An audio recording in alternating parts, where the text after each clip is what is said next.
Assalamualaikum warahmatullahi wabarakatuh. Saya Anissa Ramawati dengan NIM 211221092 dari kelas BKI 1C. Di sini saya akan menjelaskan materi tentang pemikiran kalam Syiah. Untuk yang pertama, pengertian dasar kalam Syiah. Poin 1, pengertian Syiah. Syiah menurut etimologi memiliki arti penerus, pengikut, pembela yang ditujukan kepada ide, individu maupun kelompok tertentu.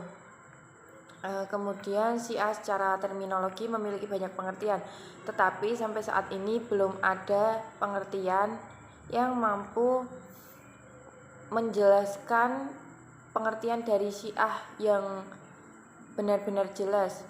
Mungkin hal ini terjadi karena banyaknya sekte-sekte pemahaman Syiah yang berkembang. Kemudian kalau menurut Syahrastani, Syiah yaitu kelompok masyarakat yang menjadi pendukung Ali bin Abi Thalib. Kemudian mereka berpendapat bahwa Ali bin Abi Thalib merupakan seorang imam yang baik dan khalifah yang ditetapkan melalui nas dan wasiat Rasulullah, baik secara terang-terangan maupun secara sembunyi. Kemudian yang kedua, sekte-sekte dalam Syiah. Syiah dibagi oleh Abu al-Khair Baghdad menjadi 4 kelompok besar, yaitu Zaidiyah, Ismailiyah, Isna Asyariyah, dan Gulat. Kemudian Syiah pertama kali dipecah setelah kepemimpinan Imam Husain yang terjadi karena adanya perbedaan pandangan siapa yang pantas menggantikan imam. Kemudian setelah Ali Zainal wafat, terbentuklah sekte yang pertama, yaitu sekte Zaidiyah. Nah, golongan Zaidiyah ini mengusung Yazid sebagai imam kelima pengganti Ali Zainal Abidin. Kemudian sekte Ismailiyah dan Isna Asyariyah dapat digolongkan menjadi Syiah Imamiyah karena keduanya mengakui bahwa pengganti Ali Zainal Abidin atau imam keempat adalah Abu Ja'far Muhammad al-Baqir atau imam kelima.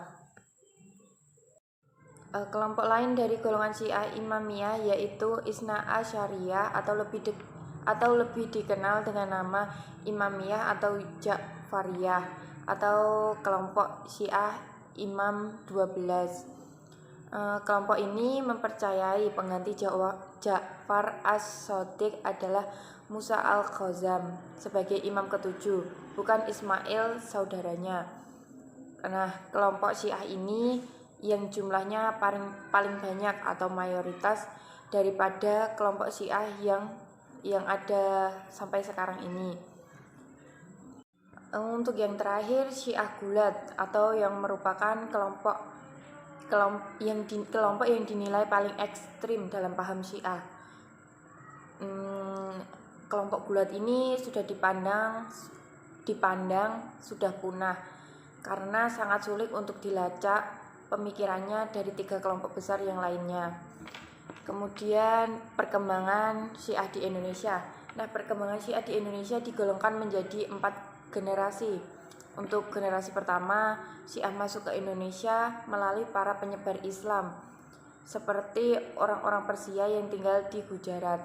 Nah, Syiah pertama kali datang di Aceh. Penyebaran Syiah ini ditunjang juga oleh tokoh-tokoh ulama terkemuka, seperti contohnya Hamzah Fanzuri, Syamsuddin bin Abdullah As-Samantani, kemudian Nuruddin Ar-Raniri, ada Burhanuddin, dan Ismail bin Abdullah.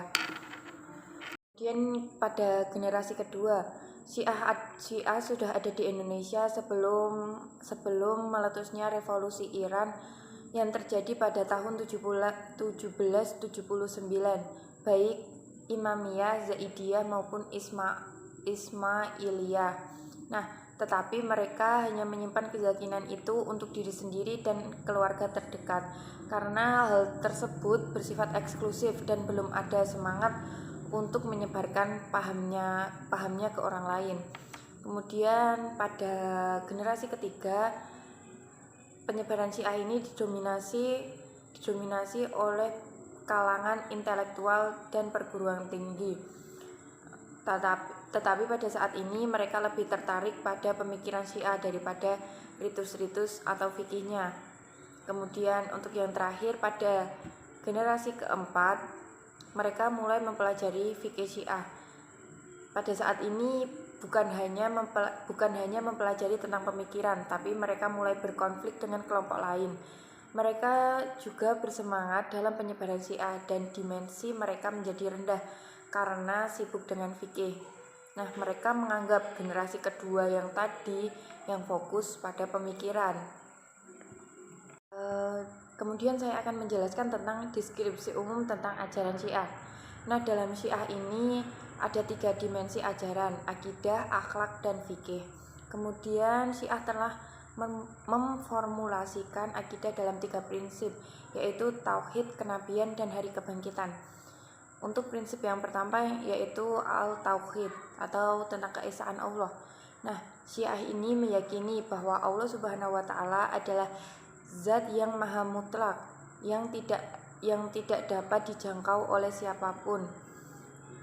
Syiah juga meyakini bahwa Allah tidak dapat dilihat dengan kasat mata, sebab sesuatu yang dapat dilihat dengan kasat mata adalah jasmani yang memerlukan ruang. Kemudian yang kedua, kenabian. Nah, dalam prinsip nubuwah atau kenabian, Syiah meyakini bahwa tujuan Allah mengutus para nabi dan rasul ialah untuk membimbing umat muslim menuju kesempurnaan yang hakiki dan kebahagiaan abadi.